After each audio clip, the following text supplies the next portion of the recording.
మధురాల కన్నా అమ్మా గుంటయంట లేక లేక నేను ఫోను చేస్తే నువ్వు హల్లో అన్నవంటే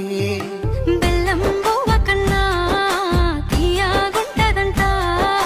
ఎన్నడూ నాడు ఫోను చేసి బాగున్నావన్నవంటే ఏడాది ఎండల్లో ఉంటేనై మోస్తున్నా నా బతుకు కష్టాలని పిల్ల వీసేయి వట్టాలని నల్లని సీకట్లో ఒకదాన్నే కూసున్న దిక్కులేని పచ్చినయ్యి బావా నువ్వెప్పుడొస్తావని ఏళ్ళైపోతుండే పిల్ల ఎన్నెలొచ్చింది మన బతుకులా ఏలైపోతుండే పిల్ల ఏలు వట్టంగా వస్తున్నాయా ఇన్నాళ్ళ ఎడబాటు ఎడవాసిపోతుందిలే ఈ సీనయ్య గుండున్నదే సినదారా నీ కోసము ఈ దూరాన్ని చెరుపుతూ తీరాల కగిరింది అందాల ఈ మానవు